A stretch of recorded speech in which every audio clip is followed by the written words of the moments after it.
las comunidades. Vamos a presentarle al Señor pues esa realidad que tenemos como familia, que tenemos como comunidad, y vamos a pedir la presencia del Espíritu Santo, el Espíritu de nuestras comunidades, mueve nuestro corazón hacia el servicio en medio del pueblo, a vivir en obsequio de Jesucristo. Que sea el Espíritu Santo también el que hoy, en esta noche, nos acompañe en este encuentro con el Padre Tito. Y así, hoy marcamos un inicio en la ruta de los miércoles, que cada miércoles sea propicio, pues, para unirnos como familia, para también orar juntos. Que hoy este inicio marque nuestra vida de fe, nuestra vida comunitaria, nuestra vida de oración. Así que como carmelitas, como hermanos, vamos a unirnos con este canto al Espíritu.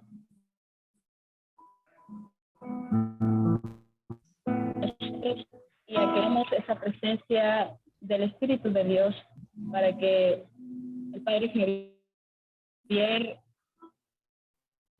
a compartir conocimiento, pero sea el Espíritu Santo el que hable a través de él.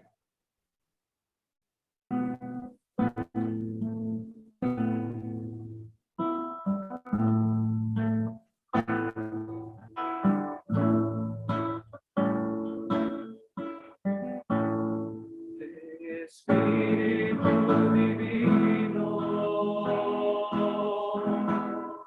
manda tu luz desde el cielo,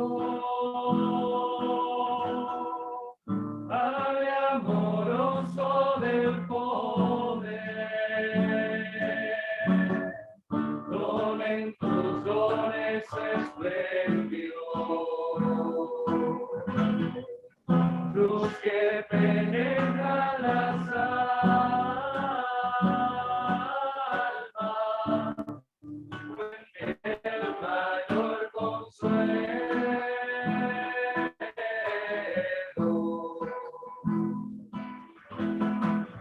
El dulce huésped del alma, descanso de nuestro esfuerzo, tregua en el duro trabajo,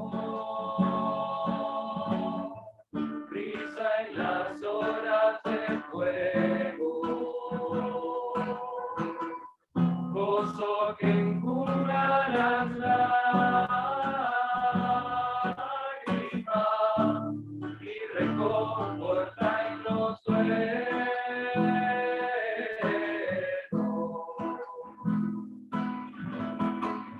Entras al mundo del alma,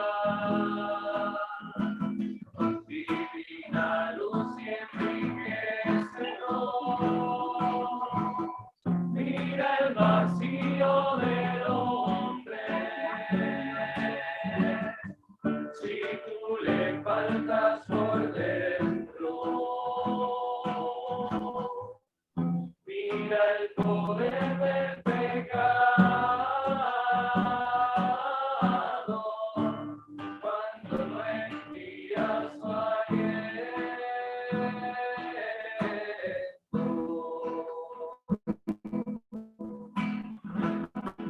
Llega la tierra en sequía,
danos tu gozo eterno.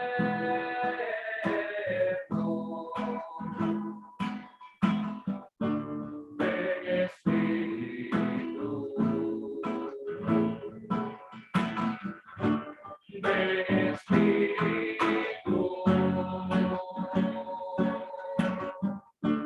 ven Espíritu.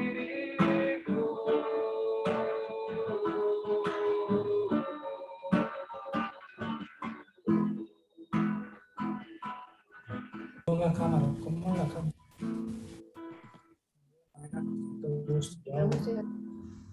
Pongo la cámara. No, no.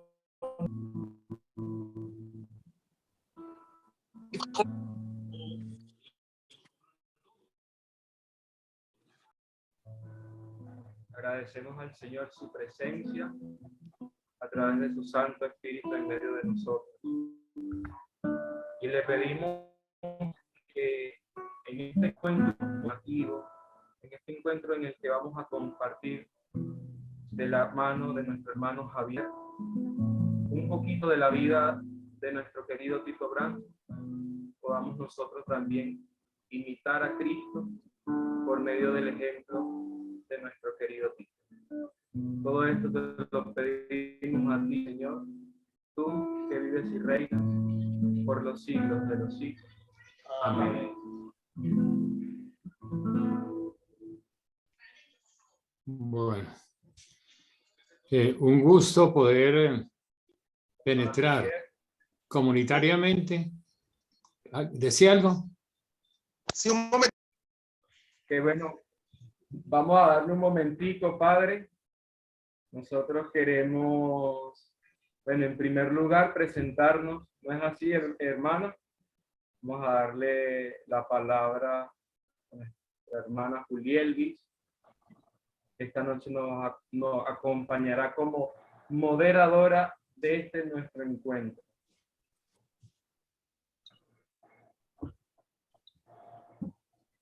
Así es, Fray. Muchísimas gracias, Julielvis Flores. Actualmente, pues, soy hermana carmelita de Madre Candelaria. Actualmente me encuentro en el tercer año de la escuela. Bueno, con mucho gusto, con mucha alegría en esta noche vengo a compartir con todos ustedes.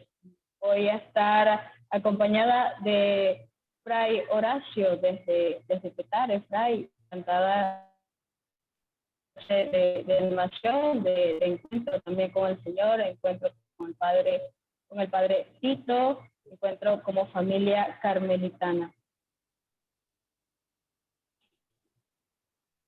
Claro que sí, hermana. Bueno, mi nombre es Fray Horacio. Actualmente estoy en la comunidad de Petare, en el Congregado de los Padres Carmelitas. Y bueno, para mí es un placer, hermana, compartir esta noche con cada uno de ustedes y bueno, formarme también sobre la vida, la obra y las virtudes de nuestro querido Tito Brandt. Esta noche, bueno, vamos a darle paz, hermana, a nuestro querido Fray Santos, prior comisarial en Venezuela, la provincia bética. Padre, la palabra es suya y usted nos hace el honor de presentar al padre Javier Villegas. Bueno, buenas noches a todos nuevamente. Quiero saludar a los hermanos del Perú que también están conectados. Aos irmãos do Brasil, por ali está a irmã Marlene e Simar. Un abrazo desde Venezuela para vocês. A todos los hermanos de Nicaragua, de Colombia, realmente es para nosotros un momento de gracia y de bendición. Hoy, en nuestro encuentro camino a la canonización del Padre Tito, nos acompañará en esta reflexión sobre su figura y la importancia para nosotros, carmelitas del siglo XXI, nuestro hermano Javier Villegas, miembro de la Delegación General Tito Brandsma de Colombia.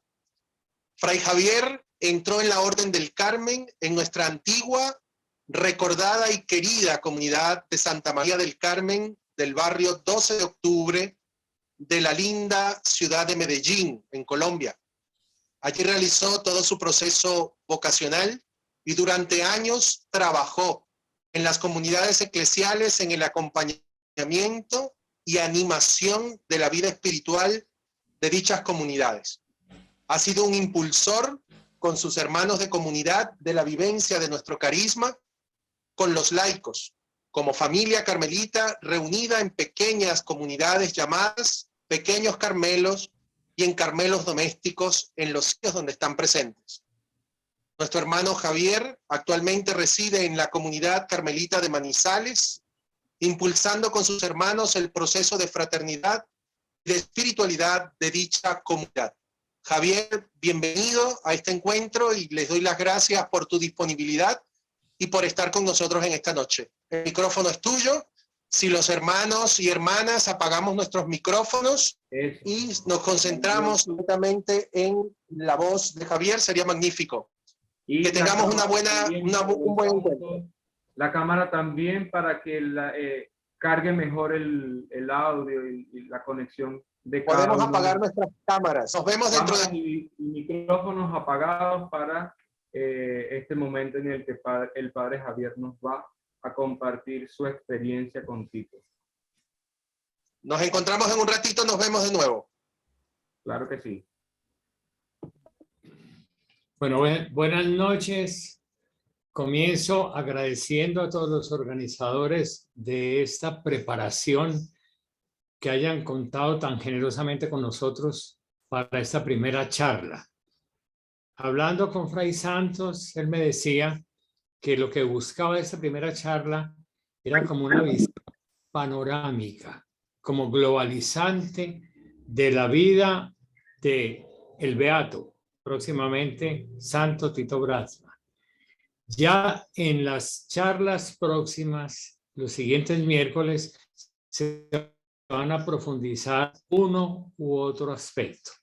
Aquí simplemente vamos a tratar de coger como una visión de conjunto de lo que fue su vida y sus actitudes frente a las dificultades que le tocó vivir y encontrar quizás en todo esto los motivos por qué la Iglesia quiso reconocer en él su santidad.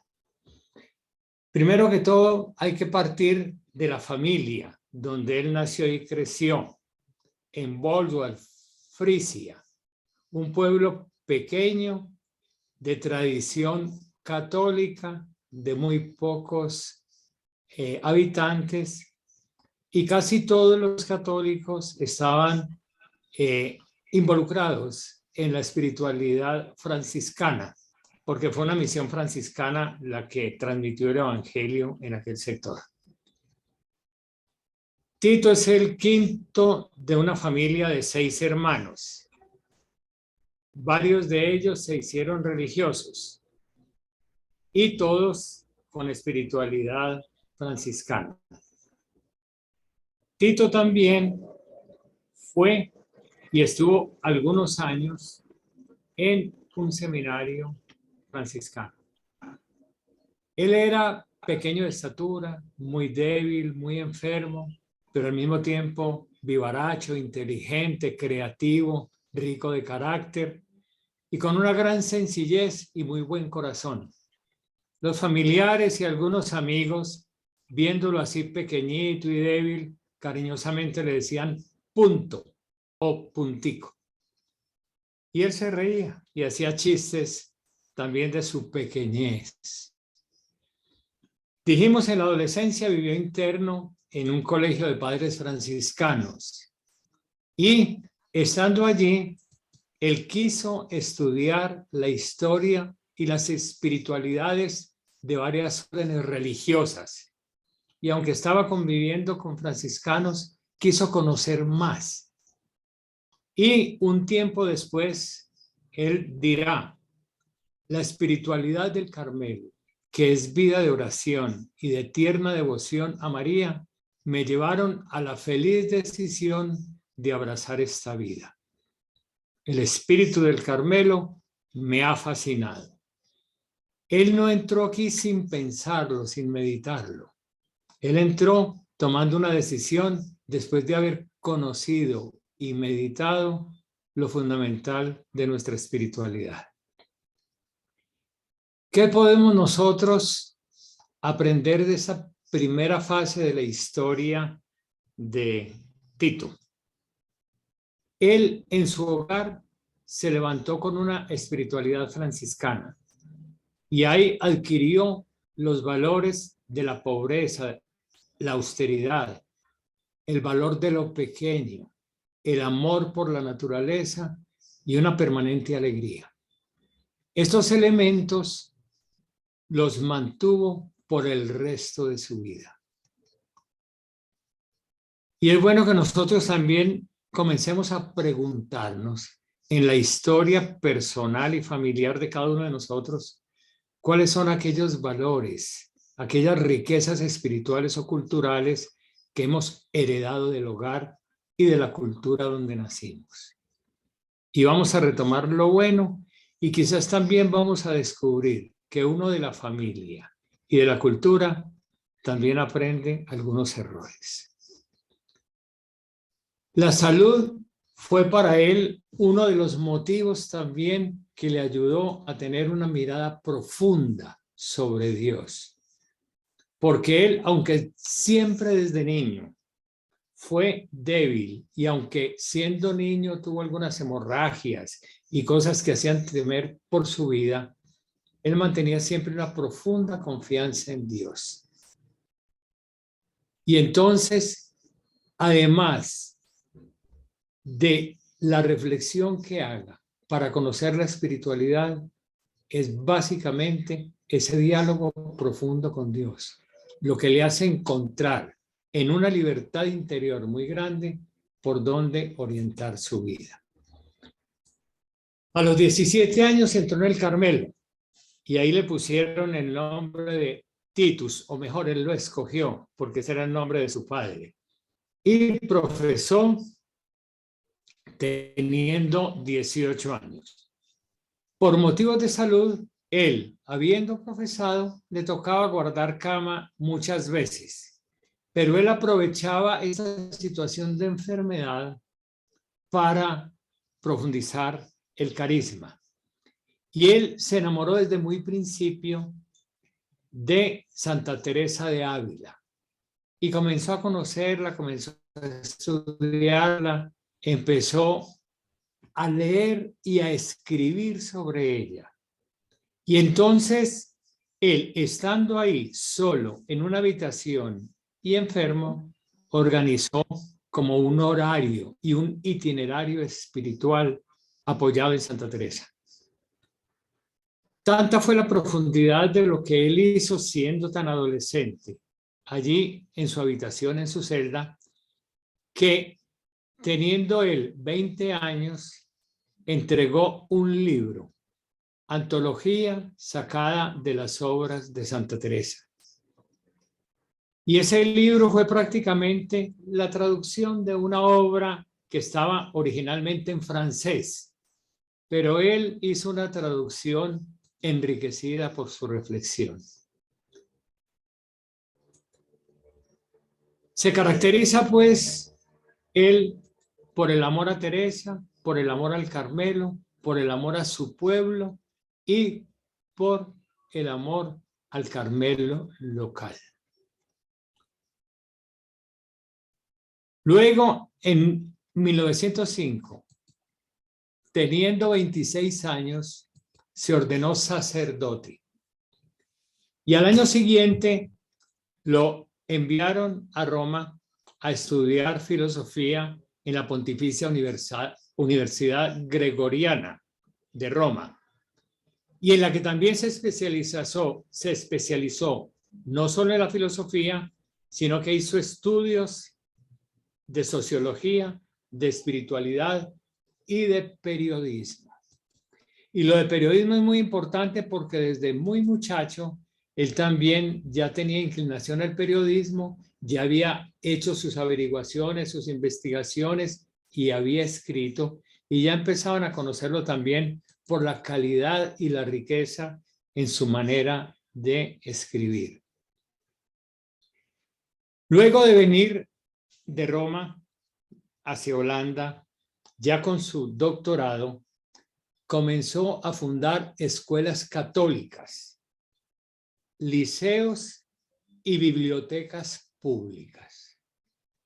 Es importante esos elementos, ¿cierto? Escuelas católicas, liceos que son institutos de educación, digámoslo así, para el pueblo no católico, sino en general para cualquiera que quiera entrar allí. Y también fundó bibliotecas populares. Yo en esto quiero decir también como, digamos, algo que hemos hecho nosotros. Estuvimos 25 años en Medellín con una biblioteca parroquial que le pusimos el nombre de Biblioteca Tito Bradma. Entra como en esa tradición también del Beato, de ahora el Santo. Y lo que sí quiso Tito es que todas las escuelas católicas o todo lo que saliera de fundación debiera ser de puertas abiertas para que se sintieran bien acogidos los protestantes y las personas que no tenían confesión religiosa. O sea, comenzó con un proceso de una gran apertura y eso era una novedad muy grande en su época. Y se dedicó también a la pastoral juvenil, pero tenía una inclinación muy especial a aquellos jóvenes que él veía que se podían capacitar, que podían volverse después con sus conocimientos, con sus habilidades, servidores del pueblo. Pero no era exclusivista con eso, pero le gustaba mucho ayudar a preparar universitarios. En el 1923, fundó la Unión de Escuelas Católicas y a través de ella consiguió que una llamada batalla católica la ganara. ¿En qué consistía esa batalla católica? Holanda es fundamentalmente protestante y los protestantes tenían subvencionada la educación con aportes del Estado. En cambio, las escuelas católicas no. Y él, con una unión de escuelas que fundó, lograron que el Estado también le subvencionara las escuelas católicas.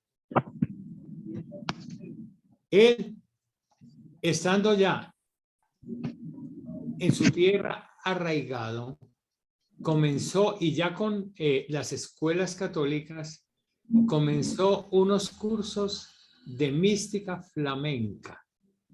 Flamenca es la cultura de aquella región de Frisia, de Holanda. Y él, en esa historia de la mística, con otros carmelitas, tradujo las obras de Santa Teresa de Ávila al holandés. Siendo muchacho, había hecho una antología sobre Santa Teresa. Ahora, con compañeros de la orden, tradujeron las obras completas de Santa Teresa de Ávila. Y es la primera traducción que hubo al holandés. Y todos esos escritos y los otros escritos de mística flamenca, todo lo que es la espiritualidad holandesa y cómo se fue ampliando después esto, está ahora reunido en lo que hoy se llama Instituto Tito Bradma, allá en Nimega. Él también fue un promotor de la cultura y de la lengua frisia. Tito fue lingüista y quiso conocer las riquezas de las expresiones literarias de su lengua. Y tiene también una colección de estudios allí en el Instituto Tito Bradma en Nimega. Y en ese tiempo estaba tomando fuerza el esperanto. El esperanto es un idioma compuesto así metodológicamente por Ludwig Eliezer Zamenhof, un polaco que quiso como superar las barreras de idiomas que había en Europa y también en América y con otros países del mundo. Y entonces diseñó un idioma muy elemental que recogía las raíces de los distintos idiomas de la región para formar un estudio fácil de aprender para todos. Y resulta que Tito también aprendió el esperanto, hizo algunas charlas en esperanto tiene algunos escritos en esperanto, y otras personas que se metieron en ese movimiento fueron Maximiliano Kolbe, conocido por todos también por su martirio, y Juan Pablo II. O sea, ellos también tenían relación por el esperanto. Hago, a ver, noticia de esto porque el padre Tito era muy polifacético, muy polifacético. Y esto también mostraba el ánimo que él tenía de la integración de los pueblos, de eliminar barreras de comunicación. Yo, como anécdota personal también, de adolescente, estuve en Medellín en unas semanas en un curso de esperanto que dio el Medellina Esperanta Club. Bueno, nosotros fueron únicamente unos tiempecitos de estar jugando como adolescentes con ese idioma. Tito, entonces, encontramos, fue teólogo, fue lingüista, fue esperantista, filósofo, profesor universitario, sacerdote católico, periodista, militante de la resistencia, traductor, fraile carmelita. Comenzó un proceso en Holanda, en la provincia holandesa carmelita, un proceso de carácter misionero. Fueron quizás de los primeros carmelitas que emprendieron toda una odisea misionera. Y ellos se fueron a Indonesia, y en Indonesia Tito quiso también participar y se le apuntó, pero no se lo permitieron porque estaba muy enfermo, muy débil. Y tampoco le dejaron después ir a Brasil. Entonces, ¿él qué hizo? Organizó allá mismo, en su tierra, en su ciudad y en su país en general, semanas misionales, conferencias para mentalizar a los holandeses, y organizó un Congreso Nacional de Misiones en Maastricht. Entonces, si no le permitieron viajar, ayudaba con lo que podía desde el lugar donde le correspondía vivir y servir. A pesar, pues, de su poca salud, él va a llevar a término una intensa actividad en la que destacan 3 campos: la enseñanza, la prensa y la espiritualidad.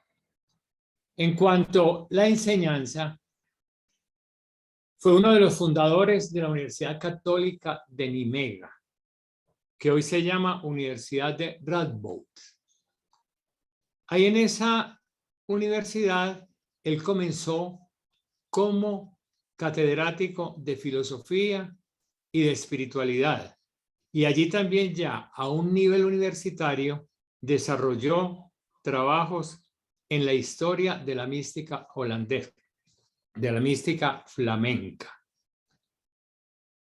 Tito terminó siendo rector magnífico de la Universidad Católica de Nimega. Y el discurso de él, el día de la posesión, lo llamó la noción de Dios. Y es una joya de la espiritualidad.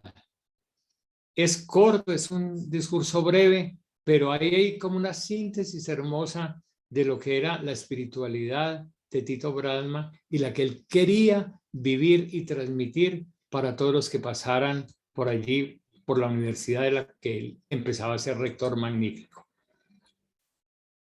Otro de los aspectos importantes de él fue el periodismo. Desde muy joven escribió y él tuvo carnet internacional de periodista. Muchos artículos que escribió en diferentes revistas y él mismo fundó revistas.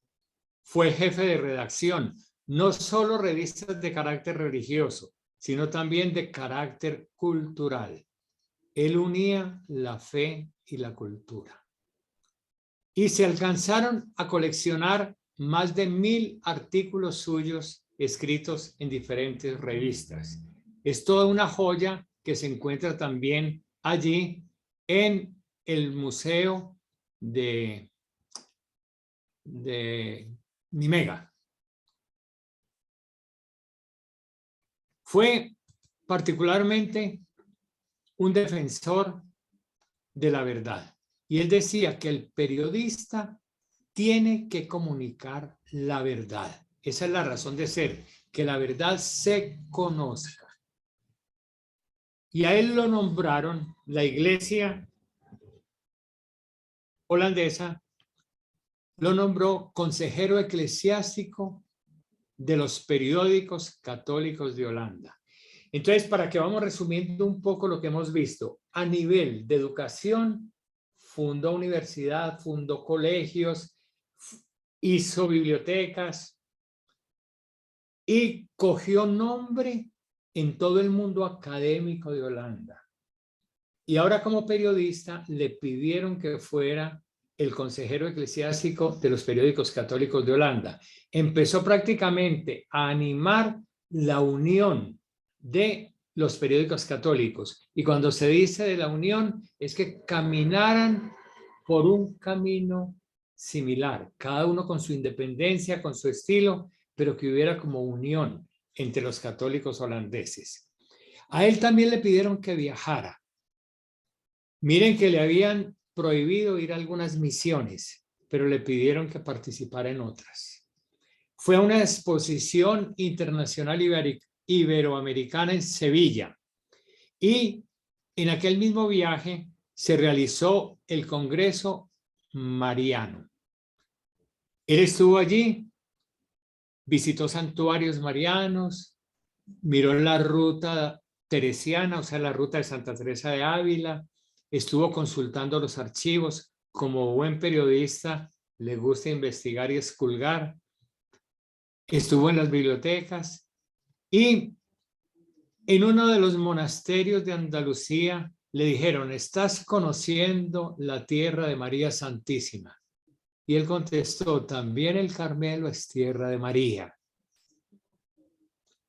Él, inspirado en lo que vio en Sevilla, en esas procesiones que ha habido siempre allá, tan bien cuidaditas, tan llenas de afecto, tan propias de esa región andaluza, él quiso hacer algo parecido en Holanda. Y quiso organizar allí una procesión a la Virgen.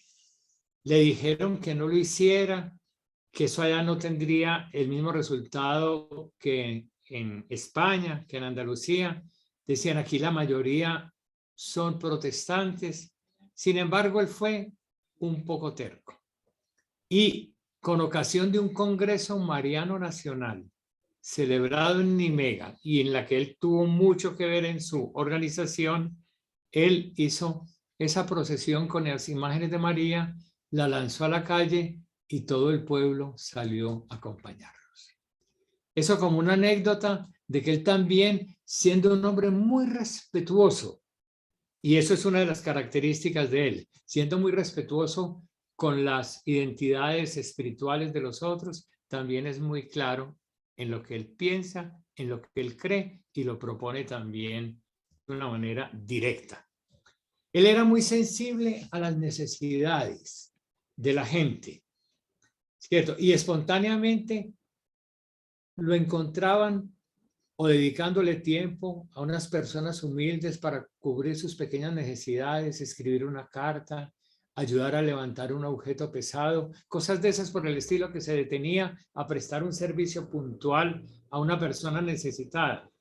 Y también de una manera más organizada estuvo trabajando con emigrantes extranjeros. En medio de todo, lo que caracteriza más a Tito es que fue un hombre muy espiritual y fue un buen religioso. Se cuenta que él, a las 5 de la mañana, cuando se reunían todos a hacer la oración, ya encontraban a Tito ahí en la capilla orando, a pesar de que hubiera estado quizás trabajando hasta muy tarde en la noche en la celda, y asistía con agrado y con prontitud a todos los momentos comunitarios. Le gustaba estar con la comunidad, orar y conversar. Los aspectos propios de la mística, de la espiritualidad mariana, no es el momento de compartirlos ahora, porque en uno de estos próximos miércoles se va a tratar ese tema de la espiritualidad, la relación con Jesús, el significado de la Virgen María para él y todos estos elementos. Simplemente decir que fue característica de él ser un hombre de una espiritualidad muy profunda, un hombre místico. Pero la mística, él siempre la entendió como íntima relación de amistad con Dios. Como vivir en una compañía permanente con Jesucristo y hacer de que esa amistad con Dios y esa compañía con Jesucristo se convirtiera en caridad, en servicio, en fraternidad. Y se expresaba con la alegría y con el buen humor. Esa característica nunca le faltó a Tito desde niño. Su fe, su unión a Jesucristo y también su propio dolor, su enfermedad que siempre lo acompañaba, lo transformaron a él en un hombre lleno de esperanza, de alegría, de gratitud por la vida y de cariño hacia el ser humano. El sufrimiento le enseñó a entender el misterio de la cruz y por eso él se aficionó tanto a ciertos carmelitas, no solamente a Teresa de Ávila, sino también, por ejemplo, a San Juan de la Cruz, que estos carmelitas han sido hombres que han profundizado desde la noche, desde la oscuridad, desde las dificultades de la vida, desde la crisis, el misterio de la cruz. La noche oscura hace acercar y saborear el misterio de la muerte del Señor. La otra característica, el ecumenismo. Ya habíamos dicho que los Países Bajos fueran mayoritariamente protestantes, pues él favoreció mucho el diálogo con las iglesias protestantes y también se abrió al diálogo ecuménico con las iglesias orientales. Él, impresionado por un testimonio tan luminoso y de coherencia tan evangélica, un pastor tan impresionado con él, dijo: nuestro querido hermano en Cristo, Tito Brandtmann, es realmente un misterio de gracia, un misterio de la gracia. Él no se atrevió a decir un santo porque un protestante nunca dirá que un hombre es santo, pero sí dijo: este hombre es prácticamente un misterio de la gracia. Vamos a llegar al punto final de lo que fue su historia. Sabemos que empezó todo el movimiento del Tercer Reich, toda la ideología alemana y una ideología que quiso ir imponiendo en los países vecinos. Son una raza pura y hay que atacar a todo aquello que está haciendo impura nuestra raza. Entonces le dio por atacar principalmente a los judíos, pero también a todos aquellos que se escudan en las religiones para pervertir la raza, y persiguió entonces también a la Iglesia Católica y a los comunistas. Esos fueron tres grupos que él estuvo persiguiendo: judíos, comunistas y sacerdotes. Cuando empieza a perfilarse ya el proyecto de Hitler de invadir a Holanda, ya todos sabían que iba a llegar, Y Tito, desde los dos espacios que más podía influir, la academia y la prensa, y por supuesto como religioso, empezó a alimentarse con una espiritualidad muy clara. Vienen los alemanes, ellos son hijos de Dios, son hermanos nuestros, vamos a acogerlos como hermanos. Pero el proyecto que traen no es proyecto de Dios. Entonces, a ellos los respetamos como seres humanos, pero su ideología, su proyecto, no lo aceptamos porque va profundamente en contra del Evangelio. Y empezó a hacerse definitivamente voz de los que no tienen voz. Y ya como asistente de la Unión de Periodistas Católicos, empezó todo ese proyecto de resistencia a la ideología alemana. Y él le dijo a los compañeros que tomaran postura en todos los periódicos católicos, que toda la ideología nacionalsocialista es inhumana y que ellos no van a expulsar a ningún niño judío de la escuela. O sea, fue una desobediencia radical a las órdenes dadas por los alemanes. Y tuvieron un apoyo muy grande del episcopado holandés, porque el episcopado, y también con una colaboración muy directa del padre Tito, redactaron una carta pastoral que se leyó en todas las parroquias.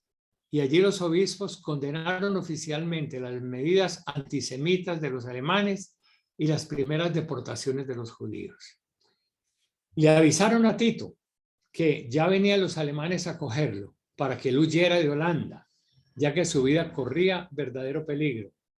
Pero él respondió: ¿esconderme yo? Confieso que sí, que estoy un poco preocupado, pero no tengo miedo. ¿Cómo puedo yo mandar a mis amigos a la primera línea y yo retirarme en la retaguardia? No, eso nunca. Le mandan que conteste por escrito, y eso es importante porque estos ya fueron las autoridades alemanas.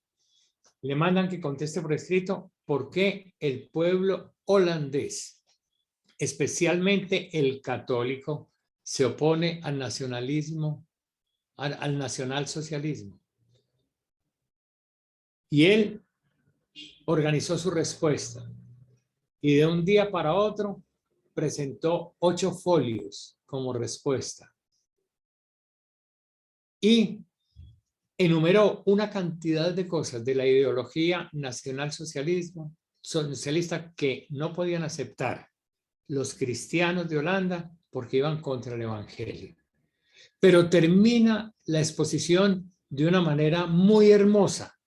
Dice: eso que están proponiendo los alemanes no es de Dios, no se puede apoyar y hay que hacerle resistencia. Pero termina diciendo: Dios bendiga a Alemania, Dios bendiga a Holanda. Dios conceda a que esos dos pueblos vuelvan a estar unidos para reconocerlo y amarlo, y que puedan seguir trabajando por su libertad.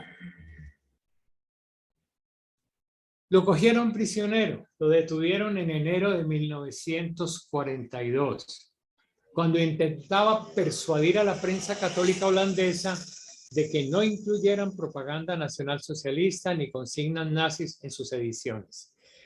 Él viajó por todos los pueblos y ciudades que pudo para hablar con los directores católicos de la prensa y también con algunos protestantes y otros simplemente de periódicos civiles, pero fortaleciéndolos a todos para que estuvieran en bloque, absteniéndose de apoyar la ideología y las propuestas y las consignas alemanas. Se negó enérgicamente a expulsar a los niños y entonces dijeron: ese frailecito es muy peligroso. Y entonces lo cogieron prisionero, lo llevaron a un lugar, lo llevaron al otro, primero a Scheveningen, luego a Amersfoort, a Cleveris y posteriormente a Dachau, donde murió. Fueron 6 meses de prisión y en cada lugar experiencias muy distintas. Ya habrá también quien profundice lo que se vivió en cada una de estas, pero eso será en otra de las charlas posteriores. Simplemente en la primera, la de Scheveningen, hay algunos escritos que llegaron hasta nosotros.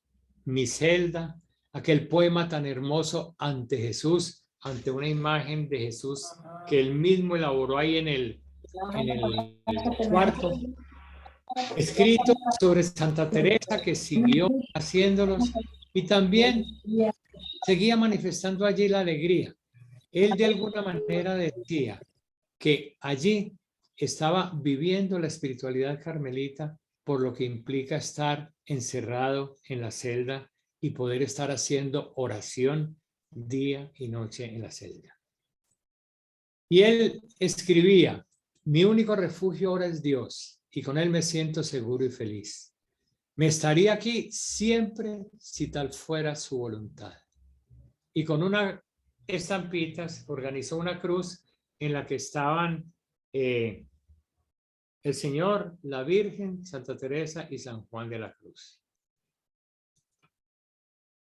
Le pidieron que quitara, que revocara su afirmación. Él dijo que no. Entonces lo empezaron a llevar a Amersfoort y de ahí hasta Dachau. No voy a extenderme más porque ya el horario llegó a su punto. Tuvo experiencias distintas. En Ámsterdam, en Amersfoort, con prisioneros intelectuales, artistas, profesionales, religiosos. Allí hubo un grupo de rusos que hicieron un sacrificio voluntario de sus propias vidas, se dejaron morir de fríos, ¿cierto? Como protesta contra los alemanes. Y él, Tito, con estos intelectuales, artistas, profesionales, etcétera, estuvo con un círculo Tilburg, reflexionando sobre el sentido de la lucha, lo que podían hacer desde la prisión, sobre la cultura, sobre muchos temas. Y un Viernes Santo, en una tarima, ¿cierto? Él hizo una conferencia sobre mística flamenca y dijo: Jesús martirizado entregó su vida en un viernes como este. Y en el dolor que estamos viviendo nosotros, comprendemos que no estamos solos, que estamos participando del Via Crucis de Jesús. Vamos a dejarlo ahí. Volvió a Scheveningen, luego estuvo en un campamento de paso, donde pudo incluso celebrar la Eucaristía porque había un capellán humanitario, y terminó en Dachau. Dachau tiene al entrar un letrero que dice: el trabajo los hace libres. Y es el campo de concentración más deshumanizado que pudo haber en todo el Tercer Reich. Ahí se humillaba y se maltrataba a la gente de las formas más creativas. Allí se encontró con un padre polaco, Hilario, carmelita, que pagó voluntariamente la culpa por un fraile que predicó en polaco, porque era prohibido predicar en polaco. Y ese padre predicó, y entonces Hilario, para que no se llevaran al otro, se hizo coger por él. Y él mismo también, años más tarde, entró a una enfermería donde estaban gente con tifo, ¿cierto? Y él voluntariamente fue a acompañarlos y a morir con ellos. Otra persona también, carmelita, con espíritu de santidad. Tito le permitieron ir a la enfermería, y allá en la enfermería estuvo también poniendo óleos, pero óleos no consagrados porque eran cosas muy clandestinas, y escuchando en confesión a mucha gente. Y conoció a Ticia, aquella enfermera holandesa que lo tuvo durante los últimos días y que le puso la inyección letal. También lo dejo ya para la persona que le toque al final hablar de ella. Pero Ticia, ¿cierto? Con los testimonios de Tito Bradma, ¿cierto? Encontró en su vida la presencia de la misericordia divina. Y él dijo: cuando todo el mundo me odiaba, este hombre me tenía compasión. Vamos entonces a terminar aquí. Vamos a pedirle al Señor que nos ayude y vamos a dejarnos aquí unas preguntas para reflexionar, los que puedan en grupo y los que puedan personalmente. En este relato que tiene tantos aspectos, ¿cierto?, que encontramos. Lo primero, vamos a hacer un pequeño conteo en el lugar donde nosotros vivimos y donde tenemos nuestra comunidad carmelita. En ese lugar, ¿cuáles son los sufrimientos más grandes que tiene el pueblo, que tienen las personas, las familias? ¿Y cuáles son también las esperanzas o las desesperanzas más grandes que tienen?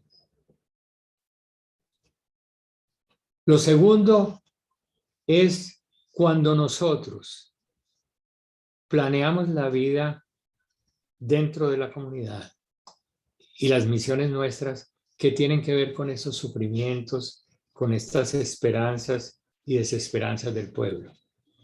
O nosotros vivimos una vida y una religiosidad que no tiene nada que ver con lo que sufre el pueblo.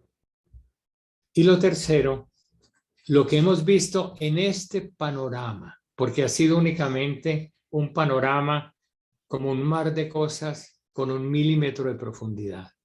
Lo que hemos visto aquí, ¿qué nos ofrece para dar una respuesta seria como carmelitas al pueblo y a la historia que nos está tocando vivir y compartir? Entonces, ¿qué dolores, esperanzas y desesperanzas hay? ¿Qué estamos haciendo nosotros y qué se está proyectando en la comunidad? Si tiene o no que ver con eso y cómo nos enriquece lo que hemos visto a grosso modo del Padre Tito. Entonces vamos a estar, ya nos dirán cuánto tiempo porque se retrasó un poquitico con la oración, el inicio. Sí, padre, vamos a tomarnos un tiempo de 10 minutos para reflexionar estas 3 interrogantes que nos ha dejado y nos quedamos aquí en sintonía para finalizar, darle un espacio de plenaria a usted en el que pueda responder algunas preguntas que nos vayan surgiendo. Ahí finalizamos nuestro encuentro. 10 minutitos. A las 9:07 hora de Venezuela, retomamos de nuevo con la plenaria.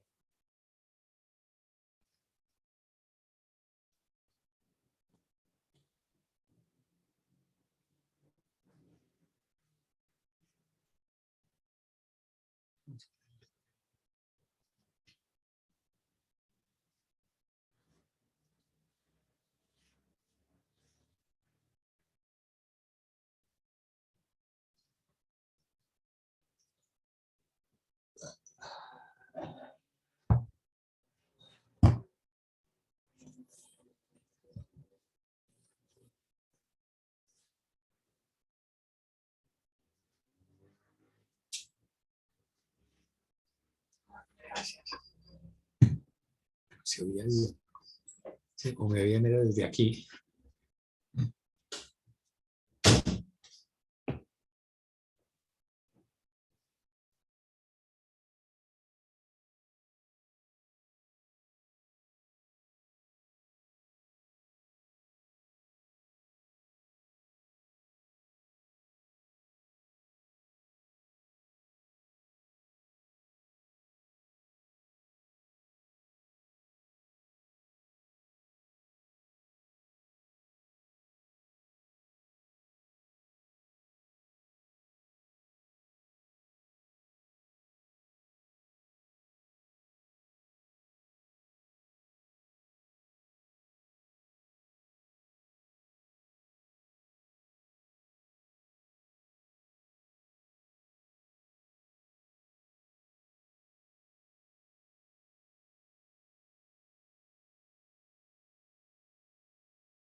tocar la guitarra mía con el porro y el palito.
Bueno, vamos a compartir lo que hemos reflexionado en medio de estas preguntas que el padre Javier nos ha dejado al aire. Si alguno, más 3, 4 personas quieren compartir con nosotros, pueden hacerlo, se presentan, dicen de dónde son y comparten su experiencia en cuanto a lo que ha compartido con nosotros el padre Javier y lo que ha suscitado en ustedes estas 3 preguntas que hemos reflexionado en estos minutos. La palabra es de ustedes, pueden levantar la manito, Zoom tiene esa aplicación o abren directamente sus micrófonos y participan con nosotros de esta primera parte de la plenaria. Y luego, si alguno tiene alguna pregunta, algún interrogante que hacerle al padre Javier, lo podemos realizar al final, después que hayamos compartido nuestro testimonio.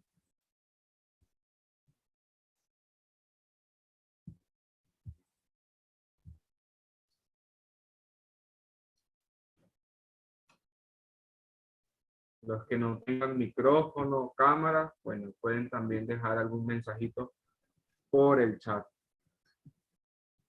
La palabra es de ustedes.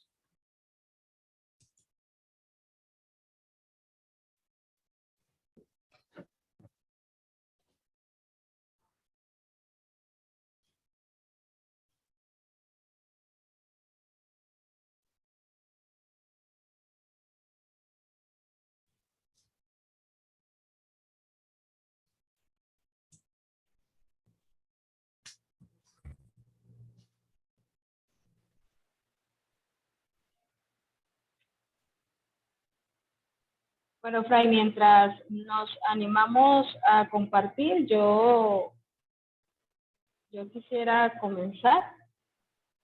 Me ha encantado muchísimo recordar una vez más, hacer un paseo por la vida del padre Tito. Fue muy propicio este encuentro y le agradezco al padre Javier por ese esmero y por ese resumen tan hermoso que nos ha dado de la vida de nuestro querido padre. Yo resaltaba dentro de la ponencia del padre Javier en esta noche y lo compartía en comunidad acá en Cumaná, el trabajo y la lucha por el ecumenismo que hace Tito, y si lo ponemos en paralelo con nuestra realidad eclesial, hoy hablamos de la iglesia sinodal, de caminar juntos. Y veo en Tito Brandsma, pues, que es un ejemplo de caminar juntos, es un ejemplo de inclusión como buen sociólogo. Y eso lo conjugaba en la tercera pregunta que nos dejaba Fray Javier, en qué nos enriquece la vida de Tito en nuestras comunidades, en nuestra vida eclesial también, dentro de nuestros apostolados, dónde nos movemos, cómo lo hacemos. Y yo veía ese mensaje tan especial, tan actual también en nuestra realidad eclesial a nivel mundial, a nivel local. Pudiera yo hablar precisamente acá en la Arquidiócesis de Cumaná, donde me encuentro en Venezuela. Y pues es eso, es ver cómo se va actualizando el mensaje de Tito Brandsma, la vida de Tito. Además, al pensar hoy en la realidad mundial que vivimos, en este encuentro de guerra entre Rusia, entre Ucrania, en estos países, pues también me motiva y me lleva a pensar, y allí lo puedo conjugar en lo que Tito vive, como bien lo decía Fray Javier, pasa por los campos de concentración, es prisionero de los nazis, y sin embargo Tito allí no deja de orar. Nosotros hoy como carmelitas pues también estamos invitados a hacer mucha oración por esta realidad mundial que estamos viviendo.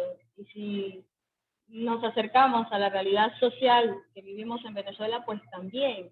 Y así estoy segura en cada una de las comunidades donde nos encontramos, desde los lugares donde hoy nos estamos conectando.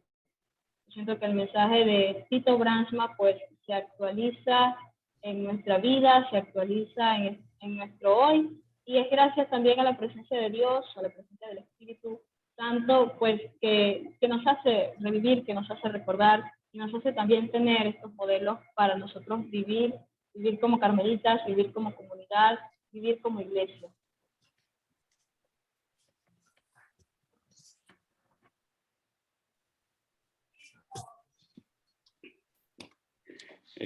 Gracias, Padre Javier, por compartir este recorrido histórico del santo, ¿verdad? Soy sincero, muy poco se ha hablado del santo. No me refiero a la ponencia, sino que en nuestra realidad como carmelitas. Y qué bueno, alababa, ¿verdad?, la iniciativa de los hermanos venezolanos, y usted ha recogido la densidad del santo, y viene una cosa que quiero decir. El santo es polémico, ¿sí? Usted usó una frase muy propia de nosotros los salvadoreños en referencia a Romero, la voz de los sin voz. También Tito Brandsma se hizo voz de los sin voz, ¿sí? Y entonces aquí viene, resumiendo un poquito para no alargarme, en referencia a las preguntas que usted nos invitaba a reflexionar. Como carmelitas podemos tomar una postura demasiado pasiva, o ante esta realidad como carmelitas también debemos de tomar una actitud y volvernos voz de los sin voz, ¿verdad? En nuestras realidades latinoamericanas, también en las realidades acá norteamericanas, nos encontramos con gente que está clamando, y entonces ahí viene nuestra actitud.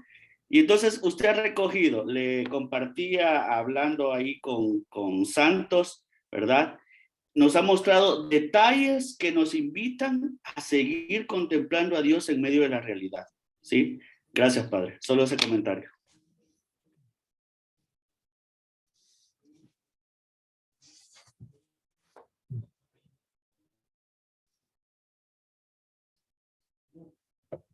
Gracias, hermana Julielvi. Gracias, Fray.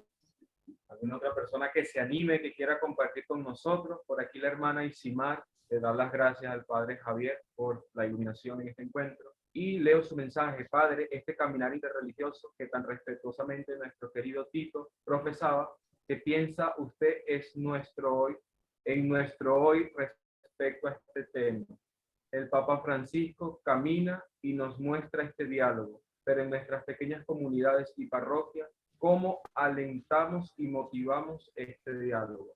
Hermana, esta pregunta, bueno, se la dejamos allí al padre Javier y después que algunas otras personas compartan con nosotros su reflexión, el padre tomará cuenta de ella y le dará una respuesta. Para ahora más adelantico. Claro, claro, vamos a darle un tiempito si alguna otra persona religiosa, monja, quiere compartir con nosotros su experiencia. Aquí tenemos una hermanita que está levantando la mano. Su nombre dice Windows, pero bueno, adelante. Que active el micrófono, la hermana. Hermana Marlene. El micrófono, enciéndelo. No se te oye. Tienes que activar el micrófono, hermana. Ahí está. Ahí está. Hermana Marlene de Brasil. Em primeiro lugar, uma alegria muito grande em rever Padre Javier. Um saludo e muita gratidão por toda a sua charla de hoje. Acordou em nós, em todos nós, a figura essencial de Tito para que a gente faça a caminhada até o momento culminante do reconhecimento dele na história do Brasil. Muito agradecida e até uma próxima vez que eu possa ter um abraço no Pedro Arenas. Nós que agradecemos, irmãos. A gente se encontra na próxima quarta-feira, tá? Obrigado. No sé si el padre Javier le siguió el mensaje de la hermana. Pues espero haberlo comprendido.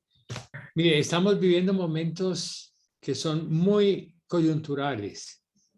Si uno se pone a mirar el panorama del planeta Tierra, uno no sabe por dónde hay un rótico para respirar.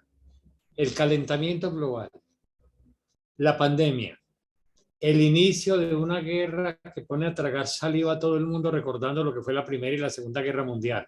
Uno no sabe para dónde vamos. Fuera de eso, el desprecio tan impresionante que hay en la vida, el aumento del hambre, los abortos como si eso fuera una decisión así facilita para que las mujeres puedan asesinar a sus hijos. Por todos los lados uno ve que hay oscuridad. Pero los momentos más significativos en la historia de la salvación es cuando ha habido oscuridad. Fue en Egipto cuando Dios se mostró como Yahvé, como el que escucha el clamor de los pobres, conoce su sufrimiento y se compromete bajo juramento a curarlos.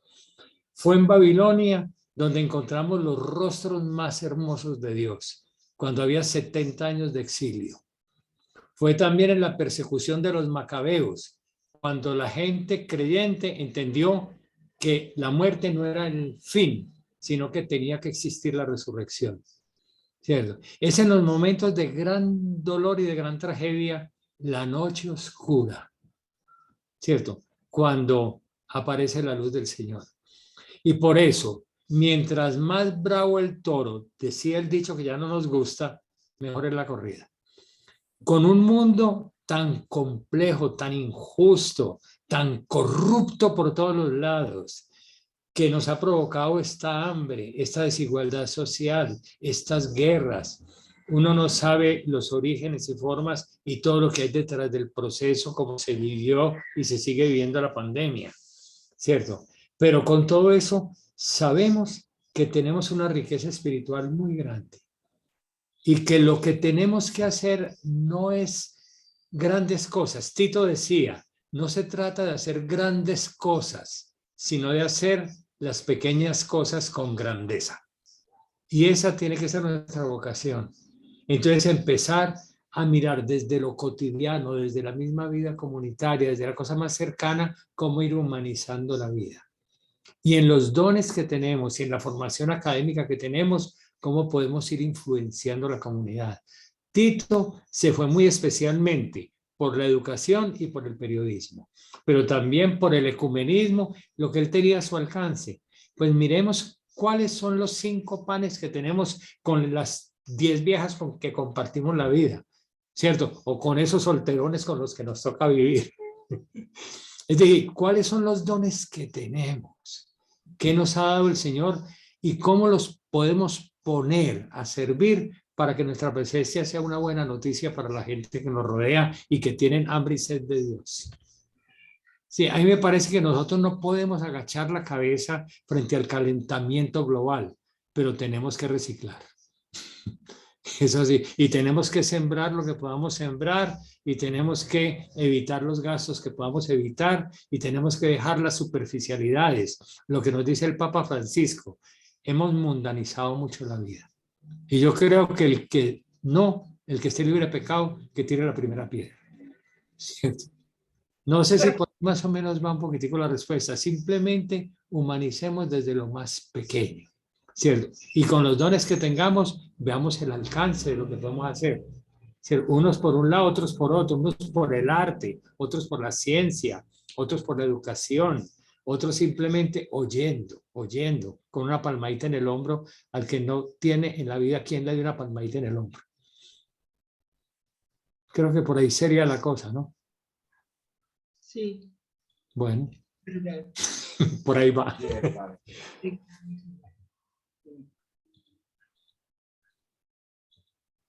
A irmã tem mais uma coisa para dizer? Perdón, no escuché. Obrigada. Ah, Há muito por que dizer, pero não é possível agora. Não temos o tempo, né? Avançado da hora. Mas somos nós que agradecemos a sua presença, viu? Obrigado. ¿Alguna otra persona que quiera compartir con nosotros en estos últimos minutos antes de cerrar nuestro encuentro? ¿Alguna pregunta?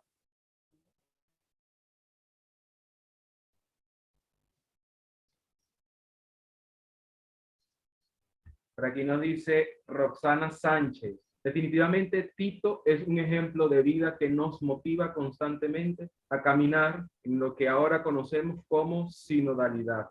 Tito es sin duda un claro testimonio de amor, ese que llega hasta el final sin titubear, pese al miedo, que está dispuesto a vivir y sufrirlo todo, porque la gracia es mayor. Es un testimonio que se renueva y adapta fácilmente a las distintas realidades. Tito es reflejo de santidad. Claro que sí, hermana Roxana. Y referente a tu comentario, a mí me surge una pregunta que quisiera hacerle al padre Javier o al Padre Santo, alguno que me la responda. ¿Cómo se va a llamar nuestro querido Tito cuando sea santo? ¿Santito o Santo Tito? Sí. Porque mira, una cosita. Le vamos a decir Santito, pero no sabe. Sí. No sé todavía cómo lo irán a llamar, pero mire, estaba pensando una cosa como para actualizar ahora, aquí entre nosotros es importantísimo eso. ¿Qué luces puede coger uno de Tito? El papel de la educación católica en una sociedad compleja. El papel de las universidades en el contexto social en que vivimos. El papel de la prensa y del periodismo. La libertad de expresión, el ecumenismo, el trabajo por las culturas, cultura y fe, ¿cierto? Los diálogos de paz. Aquí en Colombia, por ejemplo, también él fue un hombre que supo ser muy conciliador, pero sin renunciar a la verdad, con posturas claras, pero estuvo afrontando ese esa conflictividad tan grande que le tocó vivir y logró procesos de reconciliación muy interesantes. Yo creo que es bueno mirar en qué aspectos de la vida y de las luchas del pueblo cabe la espiritualidad y la forma de actuar de Tito.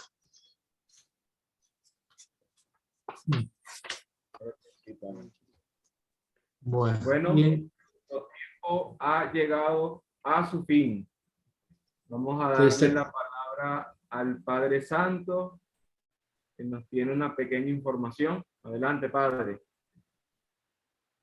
Bueno, queridos hermanos, realmente para mí ha sido un placer poder compartir con ustedes esta noche y agradezco grandemente a Javier su disponibilidad nuevamente. Es nuestra primera experiencia así como familia carmelita de reunirnos, de encontrarnos todos. Fue un invento, pero creo que esta charla de esta noche nos deja muchísima información, pero también muchísimos desafíos a nivel personal y a nivel comunitario. Yo creo que asumir la figura de Tito es asumir un gran proyecto, ¿no? El proyecto de Dios en el corazón. Y sin duda durante estos miércoles que vamos a ir reflexionando y acompañándonos, vamos a poder profundizar cada vez más en esta figura tan fundamental en nuestra vida, porque está tan cerquita de nosotros que puede decirnos mucho. Y sobre todo está en correspondencia a toda la herencia espiritual del Carmelo. Antes de yo ir, el padre Javier iba a decir alguna cosa, padre. No, ya lo que iba a decir ya, simplemente gracias, ¿cierto? Y me parece que fue un detalle muy bonito de confianza de los organizadores con nuestra delegación Tito Bralma, que somos un grupo muy pequeño, ¿cierto? Pero ustedes nos miraron. Entonces, gracias por el detalle de ustedes. Lo pequeño nos hace grandes, padre Javier. La pequeñez es signo también de la grandeza de Dios. Bueno, ok. Está recibiendo muchos aplausos. El próximo miércoles vamos a visualizar al padre Tito Brandsma desde el ecumenismo. Tito y el ecumenismo, todo ese proceso que él desarrolla. El ponente será nuestro hermano Fray Elber Anilla, también de Colombia, de la provincia italiana, y va a acompañarnos el próximo miércoles. Intentaremos, para os irmãos de fala portuguesa, de língua portuguesa, ter tradução simultânea, né? Vamos tentar poder colocar a tradução simultânea para os irmãos de língua portuguesa, para que seja encuentro mucho más amplio.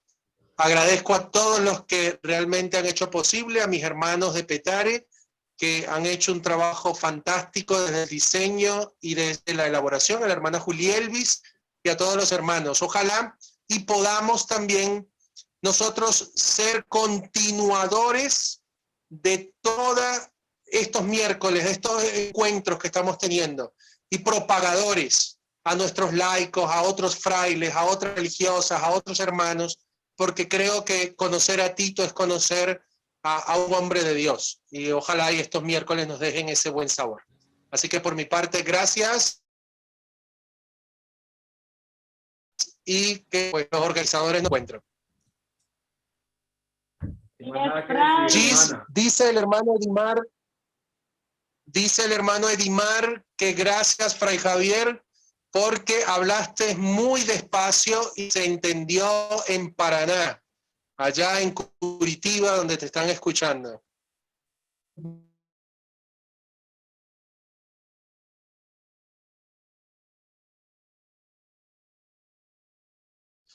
Bueno, muchísimas gracias a todos los que en esta noche se han conectado con nosotros. No dejamos de enviar nuestros saludos hasta Colombia, hasta Nicaragua, El Salvador, Brasil, Estados Unidos, Bolivia, Perú, Venezuela.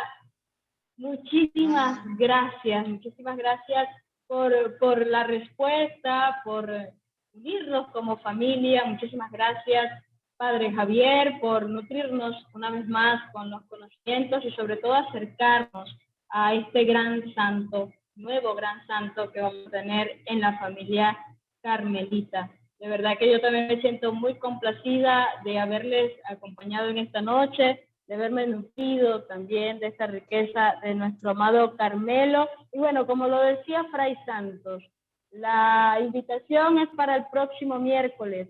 Yo creo que desde ya debemos comenzar a contar los días para que llegue el miércoles con Tito y poder nutrirnos, poder caminar hacia esta canonización que nos llena de gozo, que nos llena de alegría. Muchísimas gracias, Fray Horacio, por acompañarme también en esta noche, de verdad muy complacida. Y bueno, hermanos en Cristo, hermanos en el Carmelo, muchísimas gracias a todos por haber compartido, por haberse conectado con nosotros. Bendito sea Dios que nos ha regalado esta oportunidad de vernos, de encontrarnos, de conocernos también como familia. Pues nada, hermana, soy yo quien agradezco también al comisariado en Venezuela y a cada uno de ustedes por la participación el día de hoy. Y bueno, por acá me piden dos cositas, que recuerden las redes sociales del comisariado en Venezuela, @Carmelitas Venezuela. Por allí vamos a estar publicando la información de los próximos encuentros. Y vamos a prender nuestras cámaras para tomarnos la foto de nuestro encuentro que nuestro hermano Manuel desde la cuenta Carmelitas Petare va a tomar. Entonces, mientras nos arreglamos el velo, ¿verdad, madre? Mientras nos estamos acomodando, allí vamos a ir cantando y con esta canción del Carmelo cerramos nuestro encuentro. Feliz noche para todos, la cita es el próximo miércoles. Gracias, Padre Javier, gracias, Padre Santo, y a cada uno de los participantes. Saludos. Feliz noche.